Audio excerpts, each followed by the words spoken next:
Hello, everybody, and good afternoon here from the Little Bear Meditation Center, quite a bit north of the Arctic Circle. Matter of fact, almost 7 degrees north of the Arctic Circle. Well, I'm continuing now because this discussion with the Blue Rose Sisterhood Initiation Mystery Week. This discussion concerning the third initiation lacked only one thing: sound. It was a nice silent movie showing a number of different references, but my voice, for some reason, was completely curtailed. So I gave you one tape already, or one video, and it was about an hour in length, and couple of days ago, I suppose, and this is the redo, and it's redo number 2, discussion of the third initiation. I'm kind of, commenting as I go along, and hopefully, let's see. No? All right. There we go. There we go. Okay. Now, we'll begin very shortly. The senior members of the hierarchy will not be the first ones who will make the needed approach of the externalization of the hierarchy. This is, there's always an adequate preparation, and let's just say the soldiers go first before the generals, or the higher commissioned officers, and finally the generals of the whole thing. Under their direction and their close supervision, this approach will be made in the early stages by initiates of and under the degree of the third initiation. So from a certain perspective, we can say that we are at the present time going forth, making this needed approach. Many are the initiates under the third degree who are working now for the reappearance of the Christ and the externalization of the hierarchy. Externalization really coming first. By initiates of and under the degree of the third initiation, and also by those disciples who will be chosen and designated to implement their efforts, and so will work under their direction. I think, what can we say, work under their direction. The time has come when the masters,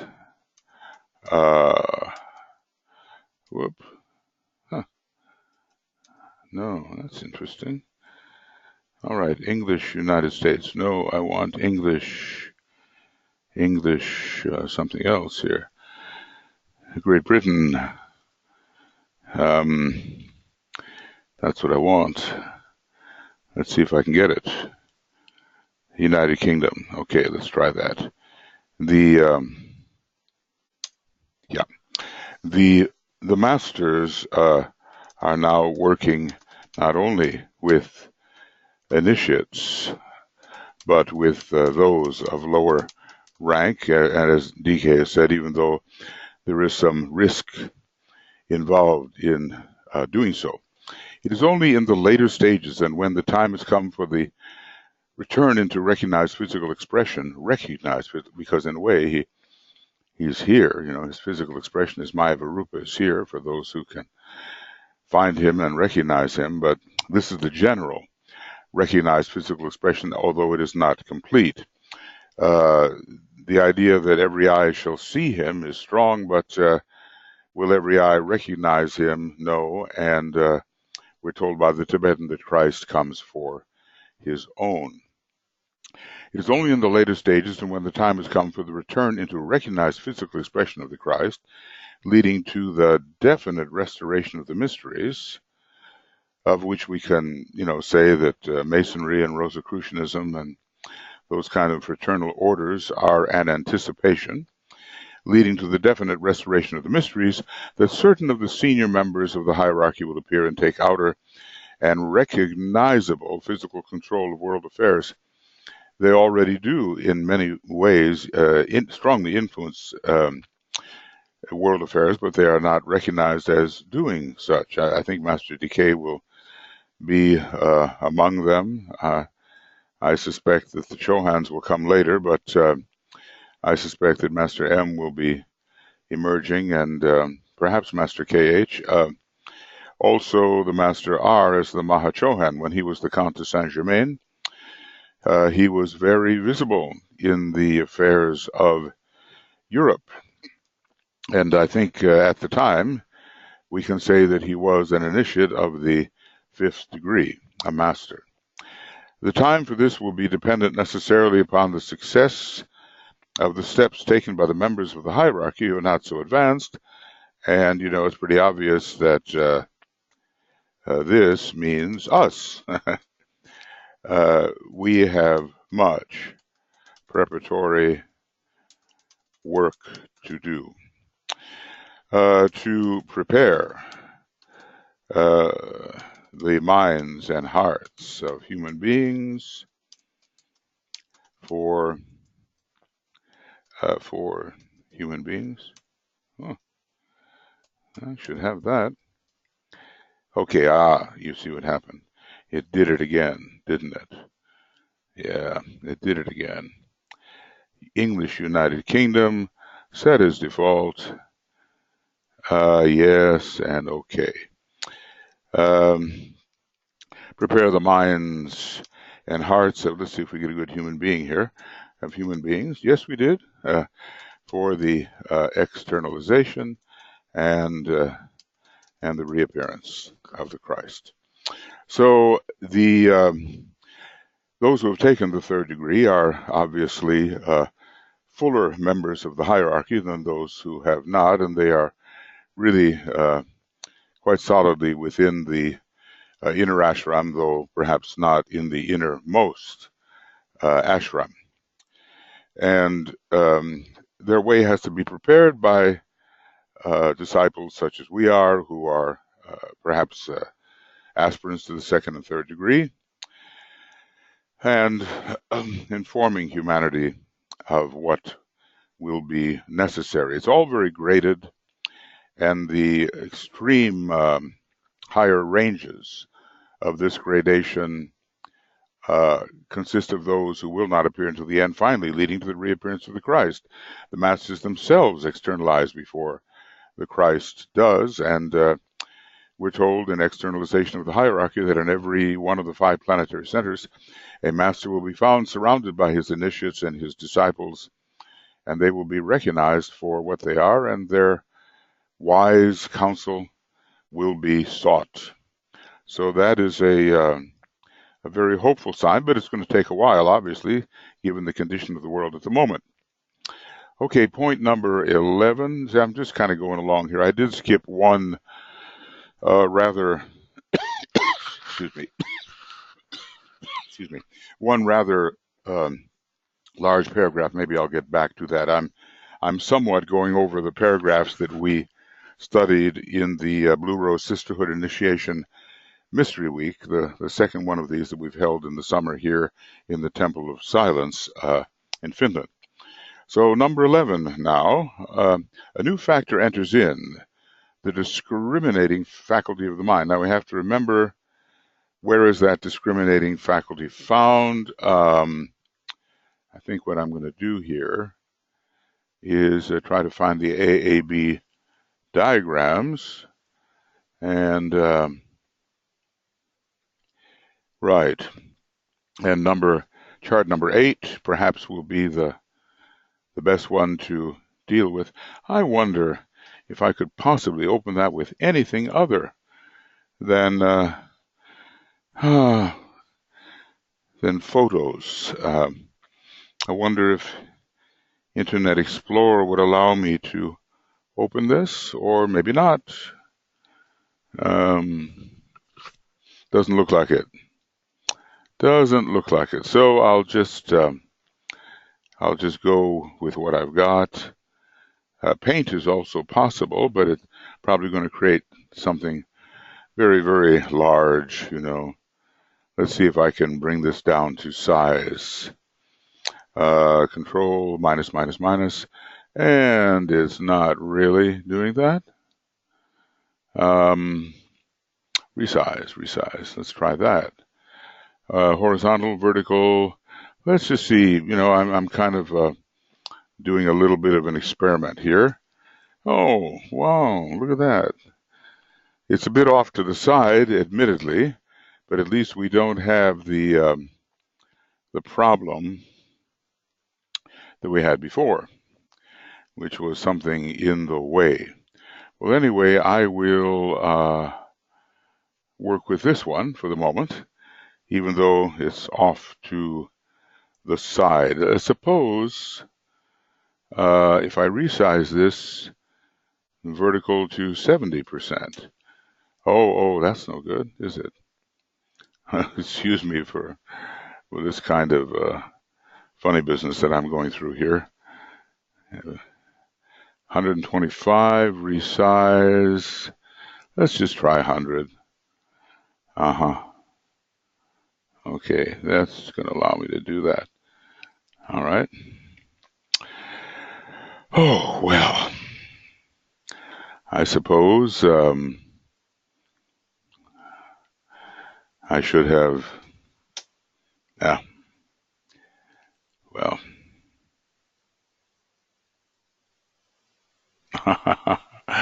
Oh, goodness. All right, I'll go back to the other one. Forgive me for this. Don't save. Okay.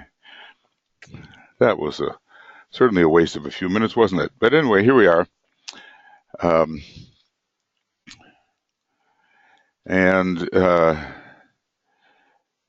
Let's see. The discriminating factor of the mind. What I wanted really to point out was that the discriminating factor of the mind is found on the fourth subplane. There, the true discrimination between the soul and personality can be found, and there, a certain type of soul infusion arises because of the connection of the mental unit with the energies that are found within the petals of the egoic lotus, and perhaps even within the central bud consisting of the jewel and the four inner petals.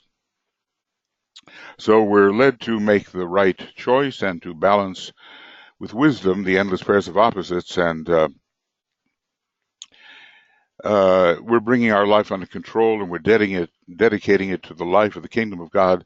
It says, which is consummated at the third initiation. In some ways, I feel the fourth initiation is the real consummation of this. I think Libra is very much involved in this process through the correct use of the mind. Now remember that Libra rules supermind, Gemini rules the mind in general, and Aquarius the universal mind. So Libra rules the triadal mind, we might say. Through the correct use of the mind, the disciple is led to make right choice. That's a Libran factor, and to balance another Libran factor with wisdom. The endless pairs of opposites, which are always pulling in opposite directions and making the life of the disciple one of rather great strain and difficulty. So that's from Bethlehem to Calvary, page 100. Now here's one I think we did with the group. Intuition is the synthetic. This is coming from Glamour World Problem, and in the beginning of this book, we really do find some wonderful definitions of wisdom, of intuition, of illumination, words that are thrown around rather loosely, but which finally do have distinctions one from another. So intuition is the synthetic understanding, which is the prerogative of the soul. In other words, it takes all things together, and it somehow stands in such a position that the relationship of all things to each other and to the larger context in which these things are found becomes evident. It's the prerogative of the soul, and I think we have to be able to focus within the soul, or at least have a very powerful illumination by the soul of the fourth level of the lower mind, which is the highest level of the lower mind. We might say that in a certain sense, that fourth level is ruled by Mercury and its fourth ray and its discriminative powers. So it only becomes possible when the something, oh, I guess it's souls. I don't know how that got cut off, but somehow it did. I guess when the soul, on its own level, is reaching in two directions, towards the monad and towards the integrated and perhaps even, if only temporarily, coordinated and at one personality. A lot of us have difficulty with this, and one or other aspects of the personality is expressing at the expense of the others. So we really need a balanced situation here, and gradually, through the right use of the fourth ray and maybe the Libran energy, we do get that necessary balance in which all aspects of the personality are functioning in a mutually supportive manner. At first, it's not so, and usually something's out of line, out of whack. Something is not, some aspect of the personality is either proportionally manifesting insufficiently or excessively. So the soul on its own level is reaching towards the monad and towards the integrated and perhaps even if only temporarily coordinated and at one personality, at one personality.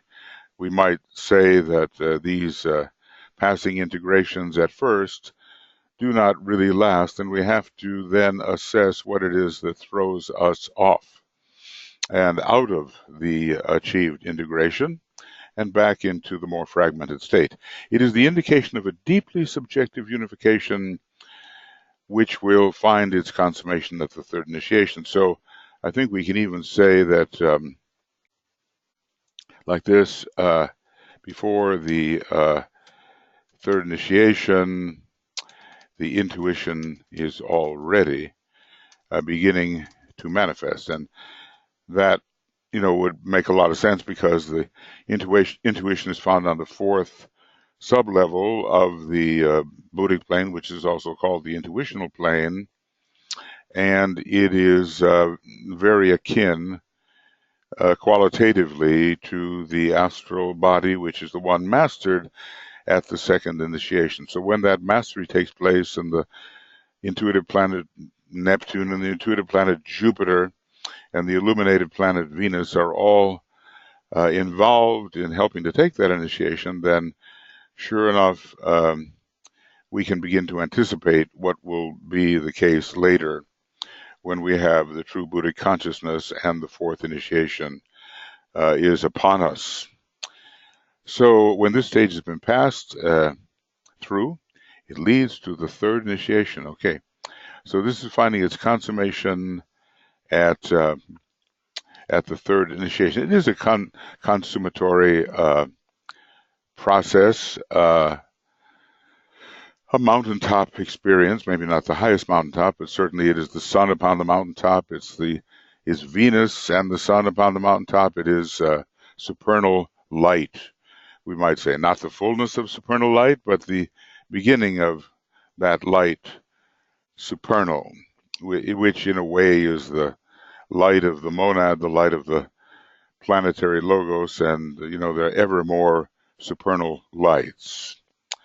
So we just keep on thinking about the third initiation as a consummatory point towards which we are reaching so that we can see all things in unity and wholeness. Okay, the next is also from Glamour World Problem. We're dealing with a stage wherein the intelligent thinking man, whether disciple or well-meaning aspirant or an initiate of the first and second degrees, the well-meaning aspirant can't really carry out what he intends to, but is rightly oriented, or the initiate of the first and second degrees different from the disciple and different from the intelligent thinking man. So this is the stage. In this stage, such an individual has to learn to distinguish between the truth and the truths. There are many truths, but there's something far more essential than the many truths, and embracing them all, including them all, has to distinguish between knowledge and wisdom. And DK does define this. Of course, wisdom is ever true under all circumstances and has eternal quality, and knowledge deals with relative and transient relationships. It's a more mental factor, and wisdom does require the heart and the head, and is Buddhic in nature at least. There are higher wisdoms that move beyond the Buddhic plane as well. When this stage has been passed through, it leads to the third initiation. Think what you have to be: an intelligent thinking man, or initiate of the first and second degree, a disciple. And then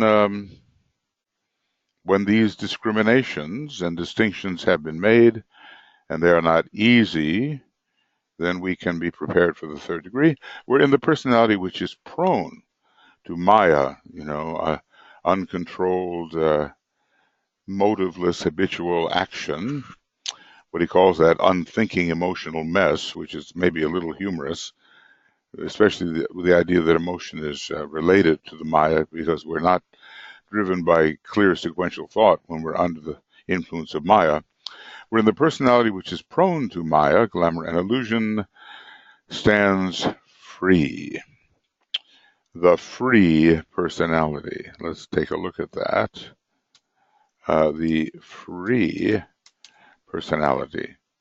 Free of the impulsions and compulsions which come from the lunar vehicle. We might almost say that the moon is in detriment at the time of the third initiation, because it's ruled very much by Capricorn, and the entire personality is ruled by the moon. From one perspective, and there's one more thing: at the fourth initiation, the moon is not just in detriment; it falls, because Scorpio has a lot to do with this fourth initiation. This initiation which deals death to the form.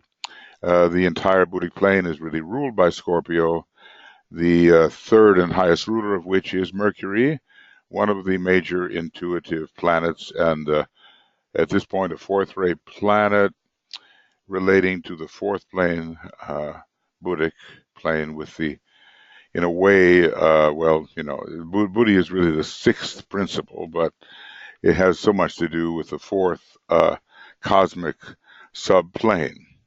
So there's a freedom from the past, in a way, it's not totally complete, but and there's still things to be overcome, but freedom from the past, and a chance to reorient towards the monad.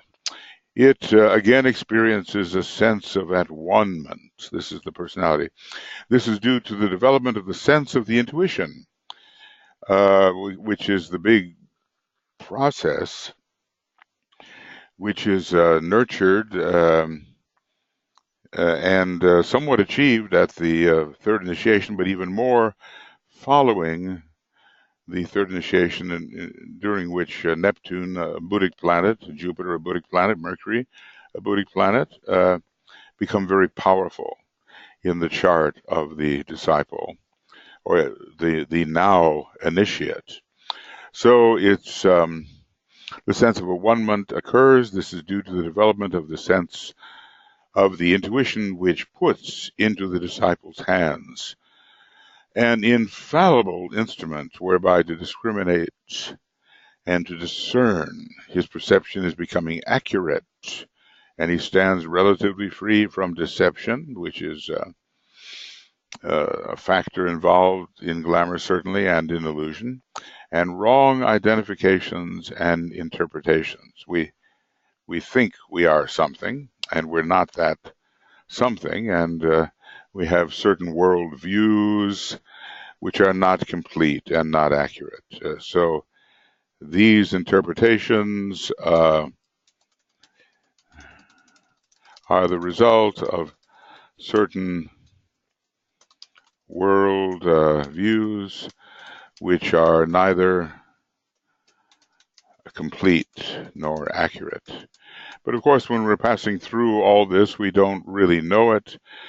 The best we have is what we have, and we cannot imagine somehow that there is something far more illuminating, or at least we're often surprised when we come upon it and realize in what level of illusion and glamour we have been functioning heretofore. As a matter of fact, to see what is glamour, to see what is illusion, is best done after one has extricated oneself from the particular glamour or illusion under which one has been laboring. So it's always best to be out of the glamorous or illusory milieu before really being able to see it for what it is. And obviously, the more we identify with the soul and the triad, which are abstracted from the personality difficulty, the better our ability to really discern what is glamour and what is illusion. So the power of abstraction is much to be desired. We may pull back from many things, realizing that they are not what we are, but later we realize, and it's quite an astonishing thought, that we are everything. Okay, the story of illusion, this is the next one. The story of illusion is one which must not be confounded with glamour. Okay, illusion is related to the whole process of revelation. Let's see what he has to say here after I mark this in yellow. Illusion is related to the whole process of revelation. I guess it depends on the kind of instrument you have when you attempt to interpret the revelation. There have been lots of revelations, but they've been wrongly assessed, and the result has been illusory and confusing and misleading. Glamour can be, and often is, related to the distortion of that which has been revealed. Remember, too big or too small, not in proper size with the other elements in the picture. If you exaggerate or you minimize, you're in the middle of glamour. And let's, put that down. The problem is exaggeration and minimization. But it must be borne in mind that illusion is primarily concerned with the reaction of the mind. Is it a well-prepared mind? Is it embracing, capacious, and so forth? Or is it a little mind? You see, it's primarily concerned with the reaction of the mind to the unfolding revelation. I think I might as well make that one of the highlighted parts. Whoop. I think something happened there. Yeah. Okay.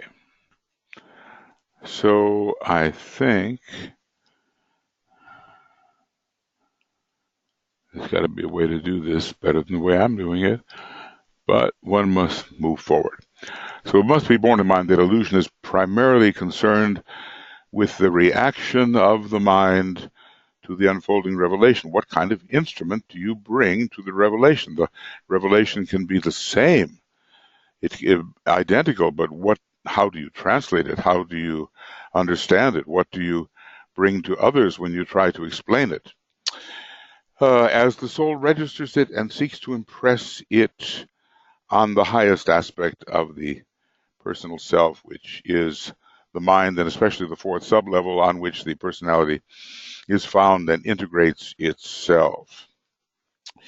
Illusion is, therefore, the failure of the mind to correctly to register, to interpret, to translate that which has been transmitted, by the higher sources, the soul, the triad, the monad, and it is consequently a sin, if you care for that word, of the intelligent and highly developed people, of those who stand on the path and who are in process of becoming rightly oriented. And that's such a good definition, that I think I'm going to enlarge it and bold it so we don't forget it, you see?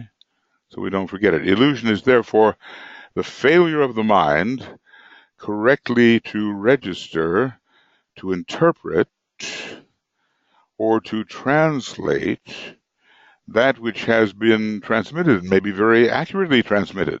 Still, even with accurate transmission, illusion is still possible through the wrongful activity of the mind. And illusion is consequently considered a sin, if you care for that word, a sin of the intelligent and highly developed people who are oftentimes possessed of the fifth ray, you might say, sometimes the first ray, and are very, very sure of their particular interpretations within the context of what they know. Now, if they knew more, their interpretations would be truer and less illusory.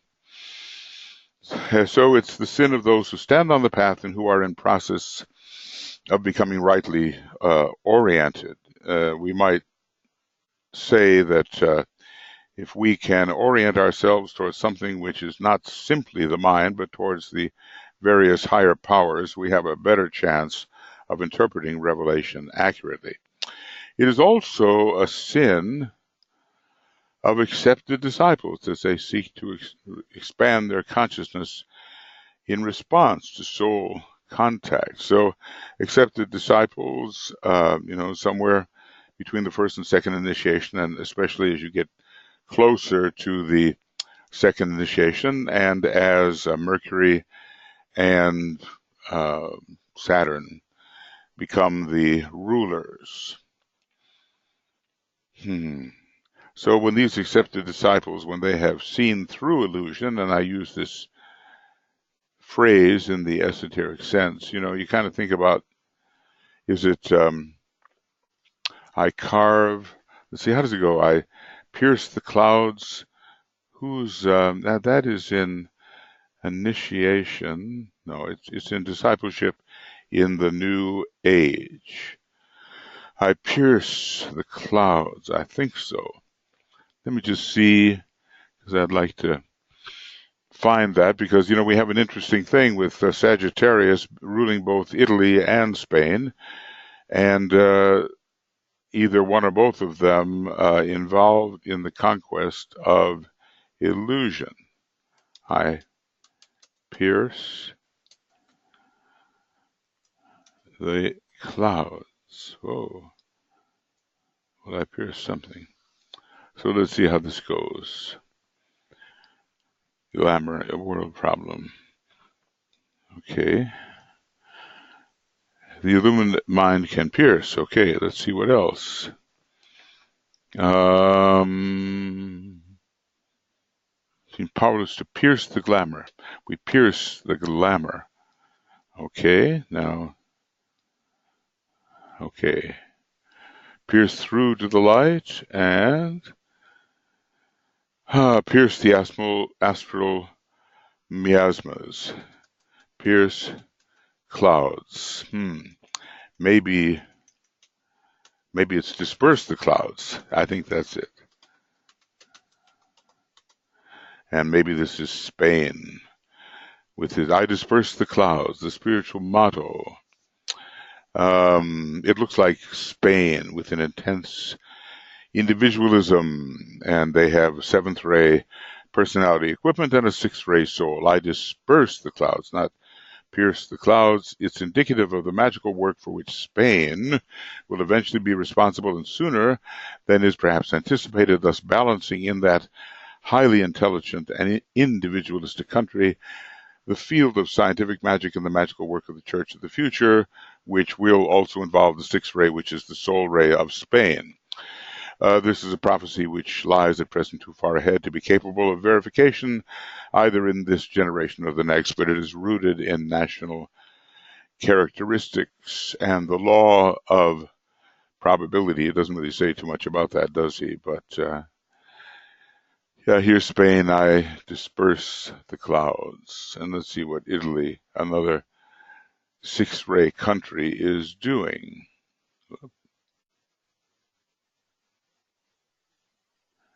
Okay, Italy. I carve the paths. Well, it's a little different than dispersing the clouds, but both of them are Sagittarian countries, and they're interested in the way direct towards revelation. If you hear a little barking in the background, it's our, speaking of coincidence, it's our little dog, Nuoli, who the Finnish name is, that's a Finnish name for arrow, so there we are with Sagittarius. Okay, now let's see where else we are. So you have to see through illusion. Sagittarius is very good at that. And once the clouds of glamour are dispersed, and also I would say there are clouds upon the mental plane too that resist clarification, or that prevent a real clarification of mental consciousness. So the trouble is, as I said before, it's difficult to know how subject we may be to illusion while we are in the midst of illusion. Hard to know how subject we are to glamour when we're in the midst of it. In every case, one has to stand back and see the former context from the gained position in a new context. Hopefully that becomes possible for us. Okay, so now we're talking about a dualistic consciousness, also from the book Glamour. This dualistic consciousness culminates at the time of the third initiation in the final fight between the pairs of opposites, soul and personality really, and the triumphant victory of the angel. Well, some jokes have been made that, we're dealing with 5/5, and by that time we have 3 of the 5/5, so we're the major stockholder.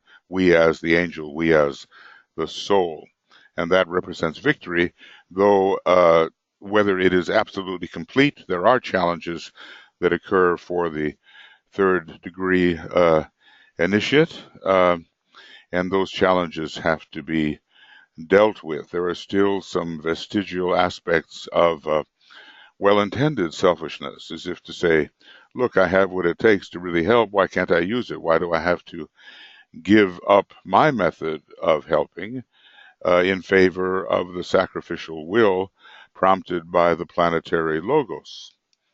Well, the Christ on a much higher turn of the spiral had to deal that in the Garden of Gethsemane when he gave up his method, his planned method of salvation, for the method suggested by the divine will at the 6th degree, the will of the monad. So we have the triumphant victory of the angel, which is the embodiment of the forces of good in the individual. That's really interesting, because if we want to achieve the good, given the good, the beautiful, and the true, we focus upon the angel, which is the embodiment of the forces of good in the individual, in the group, and in humanity, ever larger types of solar angels being inclusive of the lesser types. Then dualism and the desire for that which is material and not one's self, as identified with the whole, dies out. And increasingly, in Rule 5, which is a very much of a third initiation rule, we do find that we identify with the whole. The macrocosmic whole is all there is. Let the group perceive that whole and then no longer use the separative thought, my soul and thine. Unity and the life more abundantly is achieved. That's a Shambhalic factor. Shambhala and the monad begin to come into recognized prominence at the third degree, and it really offers us far more than we could have ever suspected when we were more personally identified and unable to actually focus consciously and deliberately within the ring past knot of the soul. Okay, what else do we have? Again, the four initiations prior to that of the adept mark respectively the attainment of, this is a technical matter, of certain proportions of atomic matter in the bodies. So we can understand that if the masters can trace the vibration of this type of matter, they know where a person stands. For instance, at the first initiation, 1/4 atomic matter. And atomic matter is the matter related to the first subplane of whatever particular plane. At the second degree, 1/2, and at the third, 3/4 atomic matter. So we see again how there's a majority effect kicking in, and not just a half and half effect, but a majority effect kicking in at the third initiation, and so on to completion, meaning that there will be 100% atomic matter in the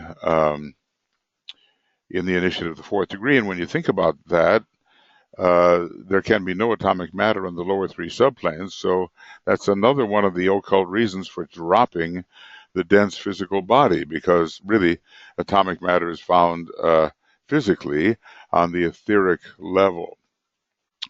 Since Buddhi is the unifying principle, or the welder of all, whenever I see that word welder, I think of Vulcan, with its intense heat and the ability to join things together, hopefully in the right configuration. Since Buddhi is the unifying principle, at the fifth initiation, the adept lets the lower vehicles go and stands in his Buddhic sheath. Well, we no longer are focused in any of the personality vehicles, although, it becomes possible to generate greater likenesses of them through the Mayavarupa process of Kriya Shakti, as it is called. If we were to go over here, 2, 3, 4. Yeah, so here, interestingly enough, gosh, I wonder, trying to see whether, yeah, I got a little bigger, didn't I? That's good.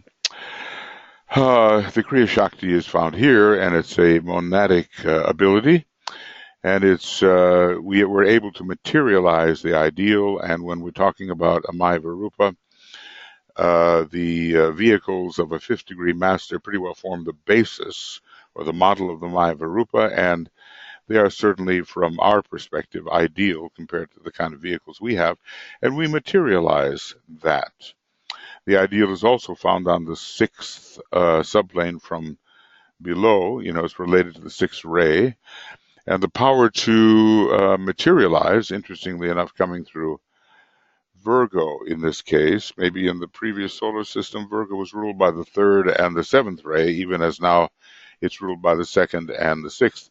So let's just say the third and the seventh are built into Virgo and have the power to bring the ideal into form. They are rays of materialization and even of materiality if we're not careful.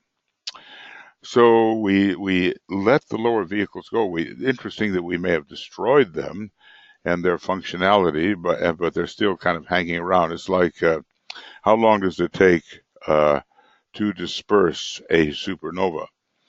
It takes a long time. It's not like the explosion occurs and then everything, the debris is suddenly banished. No, it hangs around, and at the fifth degree, we really have to either dissipate all that or declare our independence from it. So that's an initiation, human and solar, 16 and 17. Okay. Is this occurring as we prepare for the third degree? I think so. Instruction is given in what might be termed synthesis. That instruction, we can say, occurs at night in class. Maybe it's a particularly second ray perspective that wants to more and more understand the completeness of the picture. Okay. All right.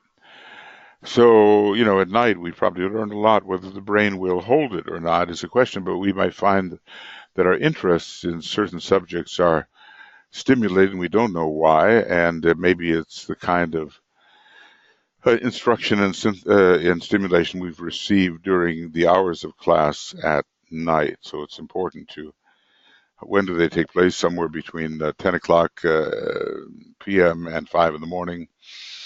And the working all that out in the schedule must be a difficult inner process, but at least there's a lot of information given on the inner side, and we may not be cognizant of why we are thinking about these things or whether we actually possess that information, but we may develop a very strong interest in that type of information.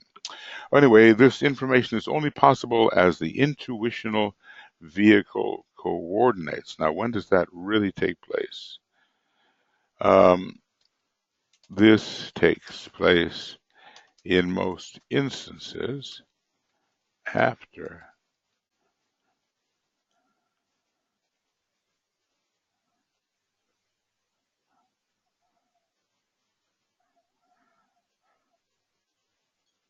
okay,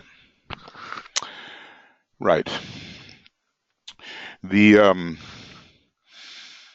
it is really the occult apprehension of the law of gravitation or attraction.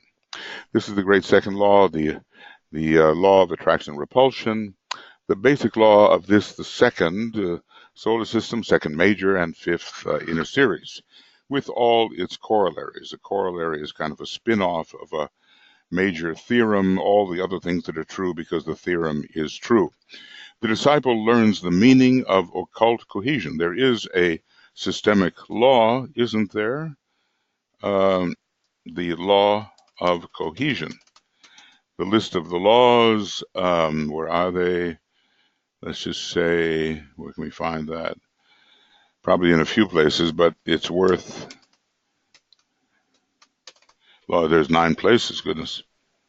Okay, well, there it is. The law of vibration, law of cohesion, third ray law of disintegration, breaking things up under Saturn, the law of magnetic control, Mercurian law of fixation, interestingly, I suppose, a Venusian law of love. Well, that's related to the 6th ray, whatever planets are bringing that through, and there are a few, and the law of sacrifice and death. That's a Uranian law. So these are major systemic laws. Law of cohesion is related to the cosmic law of attraction. So the disciple learns the meaning of occult cohesion and of that internal unity which holds the system as a homogeneous unit. It is not, well, let's see, what is, homogeneity can be discussed in a very dramatic way as sameness, but I would say that this means there is no real fragmentation.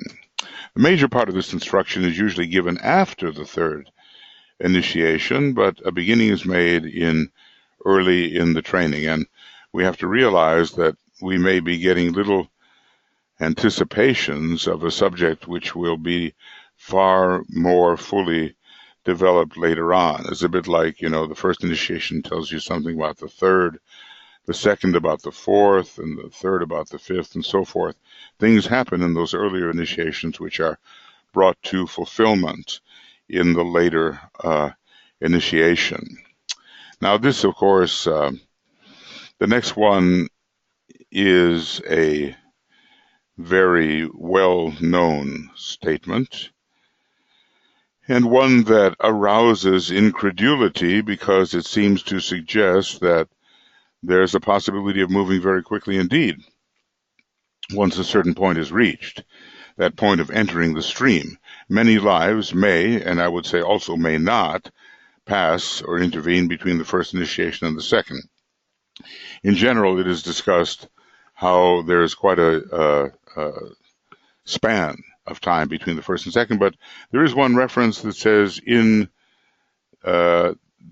something like in this life or the next, something like that, gives the possibility that the second initiation may be taken quite rapidly without that long wait. Maybe it has a lot to do with how much work the disciple or the candidate has done before becoming a real candidate. It's possible to be a very intelligent human being without really being an initiate. So nothing is ever wasted, and there is the possibility always that the good work that's done in not such a spiritual context may be used later when you enter the spiritual context and may speed you on your way, because after all, it is work accomplished. So many lives may intervene between the first initiation and the second. A long period of many incarnations may. Now notice notice that word may. It's conditional, isn't it? It doesn't say will, it's may. May elapse before the control of the astral body is perfected. And you kind of wonder when that is. Is it the second degree? I'm sure we've all seen second degree people in whom that control is not yet perfected, but the control has reached a certain level of attainment. And therefore, there is reasonable control of the astral body, and it's no longer a real hindrance. And the initiate is ready for the next step. The analogy, an important one, is kept in an interesting way in the New Testament in the life of the initiate Jesus. We don't yet talk of him back in those Palestine days as the Master Jesus, not until he was overshadowing and spiritually possessing, let's say, the body of Apollonius of Tyana, can we really call him a master in that incarnation, or in that process of spiritual possession, he became a master. The analogy is kept in an interesting way in the New Testament in the life of the initiate Jesus. Many years elapsed between the birth and the baptism, but the remaining 3 steps were taken in 3 years. Once you've entered the stream and the current leading to the ashram bears you along. Once the second initiation is taken, the progress will be rapid. Now, this is the part that, knocks you over. The third and fourth initiations, following probably in the same life or in the succeeding. Well, it seemed that a lot of some of the students of DK had a rough time taking that second initiation. Some succeeded, and some prominent people did not, and there was never the hint given that, okay, now you're taking the third, now you're taking the fourth in this same life. But nevertheless, here in this preliminary book, which has so much important information, he offers the possibility that the third and fourth initiations may follow in the same life, or perhaps together in the next life, the succeeding life. So if you ever lose courage and you think everything is going too slow, then take a look at this paragraph right at the page break of Initiation Human and Solar, page 84 and 85, for encouragement about the possibilities that you may have. Okay. So anyway, the second initiation is over here. After the second initiation, the teaching shifts up a plane. The initiate learns to control his mental vehicle. Now, he's not yet mentally polarized, not yet.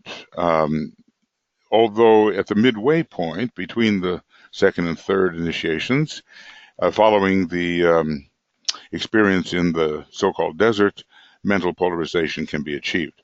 Mental focus certainly can earlier be achieved. So he develops the capacity to manipulate thought matter. I guess that means he can think and speak and express, and learns the laws of creative thought building. So he's entering into the white magical process, not completely, but sufficiently.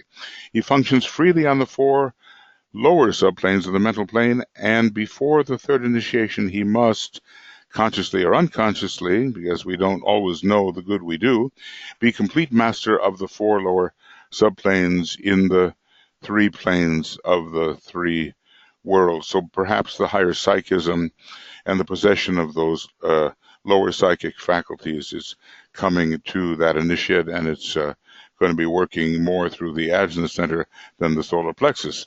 His knowledge of the microcosm becomes profound.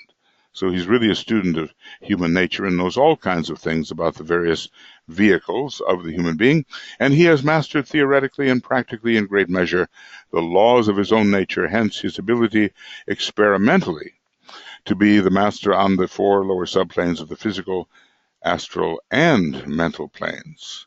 Okay, so that includes an etheric mastery on the what we call the etheric plane, the fourth plane, fourth subplane, an astral mastery. He's mastered the fourth level of the astral plane, and then the discriminative subplane of the mental plane and on down, perhaps with the various cities that are attached to such mastery. The last fact is of interest. Now he's telling us the difference between what we have mastered at this point and what we haven't. The control of the three higher subplanes is not yet complete, although, in process, we might say. And here's one of the explanations as to the failures and mistakes of initiates. Probationary initiates, really, is what we're talking about. Maybe, perhaps a true initiate can make mistakes and failures as well. We might say that when our planetary logos made quite a heavy mistake in releasing the planetary entity too soon during the moon chain focus, he was not yet an initiate or not a very high initiate. Maybe an initiate of the first degree, but maybe not even cosmically considered. So anyway, their mastery of matter in the three higher subplanes is not yet perfect. These remain to be dominated and will be dominated when one becomes a master. A master is not yet, interestingly, he's not yet dominating the Buddhic, atmic, and higher planes. He can function there and function quite well, but a domination of those planes is not something that he possesses, though he does possess a complete domination of all the 7 subplanes of the lower 3 worlds. Okay, and maybe the last one, wouldn't you know it, I forgot to press my chronometer, so I don't know how long I've been going on here. But let's just say I'll do 10 at a time, right? So I did 10 in the first one, and here's 10, leading up to 20.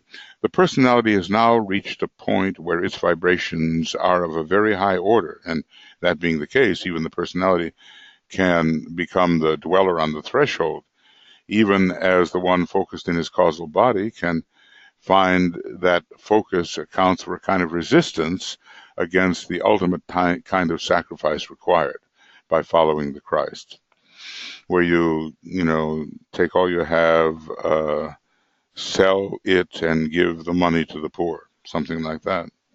The personality has now reached a point where its vibrations are of very high order.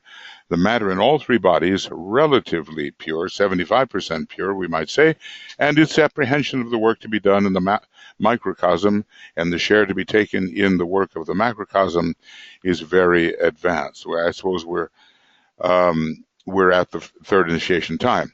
It is apparent, therefore, why it is only at the 3rd initiation that the great Hierophant, the Lord of the world, Sanat Kumara, himself officiates. The Christ, of course, is a very high initiate, but Sanat Kumara is of a much higher order yet, I mean, many Mahamanvantaras ago, the planetary logos stood at the state in which the Master stands now, and the Christ is a couple of degrees beyond the Master and not even completing the 7th degree yet. So anyway, this is the first initiation at which he contacts the initiate. He contacts through the star, we're told, not yet through the eye, or the eye which understands very completely the condition of the initiate, or not yet face to face.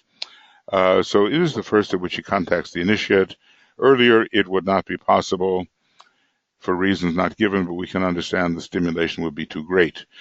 For the first 2 initiations, the Hierophant is the Christ, the world teacher. Neptune, he is sometimes called the firstborn among many brethren, or should we say, the firstborn into the higher initiatic worlds, and one of the earliest of our humanity to take initiation, though this suggests that there are others who took initiation in those early days, but the Christ apparently moved the fastest. So Christ, like Venus, moved the fastest of all. Although, interestingly enough, there are those who are Earth humanity, and they didn't exactly have the head start of those on the moon chain who are now members of the spiritual hierarchy. So, the power of love is a fast thing because the earth humanity tends to have more access to the energy of love than the intelligent moon chain types.